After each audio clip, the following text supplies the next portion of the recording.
All right, y'all. So about a week ago, I showed you guys what we were doing with the siding. We're almost there. Got the cedar shake to do and some finish cuts. It's looking pretty good. So the trick with hardy board is you do want to leave a small gap for expansion and contraction. And then you can put some just silicone caulking there or something paintable. I got to put that back in. I had to pull that loose, so it's sticking out a little bit, but it's got to nail it back up. So we got the boxes finished.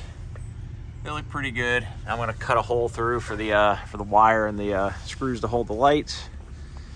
But just got that little bit at the top to do. Then we do the soffit, and then we do the electrical and the big door, and we're done. So this back side is proven to be a little tricky because behind that fascia board is actually a 7/16 particle board. And damn, I'm gonna fall out here. There's just stuff everywhere. But so if you see that little gap up under the fascia right there, that's a 7/16. I put a spacer behind there with particle board to push it out so the hardy plank can actually go behind, which is a great idea until you realize the hardy plank doubles up at each joint, not joint, but every lap. So it really needed to be 3/4, but it's working. I'm not gonna rip it all down and redo it at this point. I just know for the future, that's what I needed to use because it doesn't look bad. It really doesn't. So I got to pull that back in right there. It's a little, I had to pull some stuff off to make some modifications, but we got all this up. So tomorrow we should have most everything. I think 1 or 2 more days. This should have been a 2 to 3 day job, but a friend of mine's doing it for me, and he just works at his own pace. So this right here, we ran out of 2x4s, but I'm putting a bunch of blocking 16 inches on center, because these being 24 inches on center this way, the ones running this way, I don't think that's enough for the sheetrock, because with my old ceiling it got wavy over time. So it's gonna be a real pain in the butt to cut all the pieces of insulation. So the guys got a little carried away down there. As you can tell, it's real clustered. So I'm gonna have them pull those extras out unless they just want to cut all the extra insulation.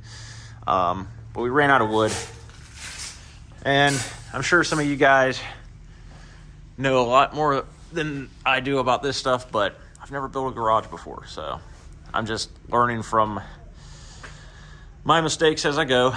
But we got to finish the interior blocking there. I already have a board going across there for the ceiling to grab onto. And it's going to be pretty nice when I'm done. Look, as I said, never built one before. Great learning experience. When I get this land, I will be building my own house and buildings and, you know, all that stuff. So this is a good learning place for that. So, but not bad. Never having anybody show me how to do this. Just the power of YouTube and just keeping with it. As I said, I could have done the siding, I could have done the roof, but I'm helping a friend out. And, you know, it honestly, it balances out to where if I pay Chris and Sean to help me out, you know, it costs me about the same, but they get a job every day to do. We run, you know, they work for the company that I work for. So, you know, it's not like it's going to mess up their paychecks if I help my friend out.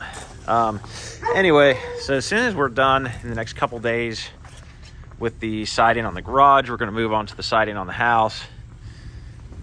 And I don't know why these dogs are out in the yard. It's about 28 degrees and they got a heated dog house. But anyway, so still with the this is a Sunday and they're still out here working on a Sunday, but they just keep going and going.